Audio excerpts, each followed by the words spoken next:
Hey, this is Meridith Powell, and I want to thank you again. I had an amazing time in Phoenix, and I think that Butler Builders put on an unbelievable event.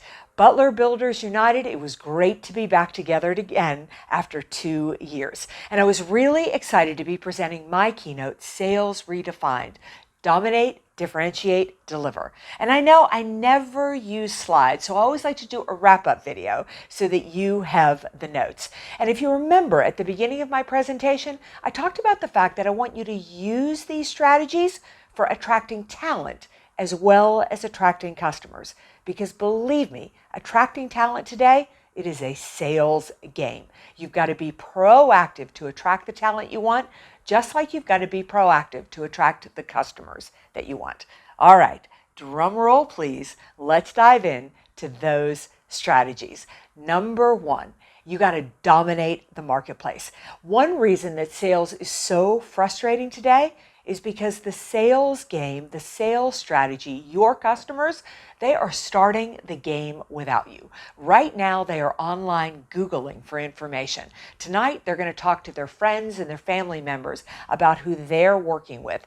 And if your name isn't coming up, your company, your sales reps, Butler Builders, if that isn't popping off people's lips, then by the time you make a traditional sales call, you're already behind in the sales game.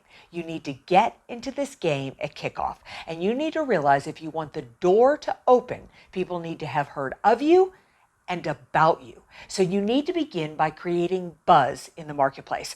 Remember all those critter awards you won? Get those messages out there. Brag about the fact that you have been around for more than 20 or 30 years, or that you've just had your best 2 years on record.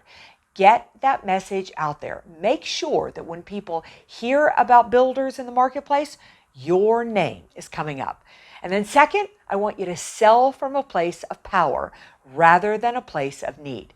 You choose your prospects rather than allowing your prospects to choose you. You've got to shorten that sales cycle. You have to know your top customers so you can better choose your prospects. Don't be afraid to say no. You choose better prospects, you'll close that deal faster, it will be more profitable. And the irony is that those prospects that become customers will go out and build the business for you. So you start there. Dominate the marketplace. Now the doors are opening. We're getting in for a sales call. We need to differentiate ourselves in the marketplace. We need to remember that a sales call is a privilege. People are giving you something that is so important to them, and that is their time. Make sure that in that very first call, it looks and feels different to talk to you. You need to have a strategy. You need to have a plan. Gartner, the leading researcher, tells us that before COVID, 4 people were involved in the decision-making process. Today, post-COVID, it is up to 12. Every sale is complex. You need a strategy. You need a plan. You need to know who the decision makers are, and you need to get them to the table. You need to do your research. You need to do your homework, and you need to be impressive. And then you need to solve the right problem. I told you the story of Procter & Gamble and Ivory Soap. They became a $1 million company, not because they sold a better product, not because they sold a cheaper product, but because they solved the right problem. Talk to your customers. Listen to your customers. Do you remember the grand guarantee that Western Waterworks put together? Focus on solving the right problem and use that language in your marketing and in your sales calls. And last piece of differentiating is we want to take price off the table. It is a myth in this economy, a myth that people are price sensitive. Oh, they will always default to price. But if you are losing on price, it is because of one of 2 reasons.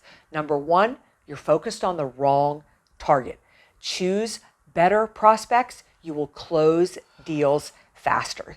The second reason that you are losing on price is because price is all you are selling. Remember, I told you the Paul Harvey method? Whether your customers ask or not, you need to tell the rest of the story. Make sure they understand what you are asking them to pay for. Everything that they get if they go with your company, if they work with you. You sell risk and value, you are going to take price off the table. And last but not least, we need to deliver. The sale happens in the follow-up. It always happens in the follow-up. Follow-up needs to be 70% value add and 30% asking for the business. What do you think the chances are you are going to interact with a prospect at the exact moment they are ready to buy? What do you think those chances are? Slim to none. You are going to close more business if you have a well customized, put together follow-up system. And just to add a little value, I'm going to give you my 16 ways to stay in touch without being annoying. So there you've got it. Those are the strategies, those are the plans, everything that you need to dominate, differentiate, and deliver. If you put these strategies into place, I promise you, you are not only going to increase sales, but you are going to attract talent, and you are going to turn all of this uncertainty into a major competitive advantage. Begin by dominating. Build your reputation in the marketplace. You choose your prospects. Don't let them choose you. Differentiate yourself by treating the sales call as a privilege. Have a strategy, have a plan, then solve the right problem. Talk to your customers to understand the problems that they're facing right now. Take price off the table by selling risk and value. And last but not least, deliver, deliver, deliver, because the sale happens in the follow-up. Every follow-up system needs to be 70% value add, 30% asking for the business. You do that, I promise you, you are going to drive sales, you are going to attract talent, and you are going to turn all of this uncertainty into a major competitive advantage. And united in a partnership, you are going to do better with Butler. I'm Meridith Elliott Powell. Thank you so much for your time.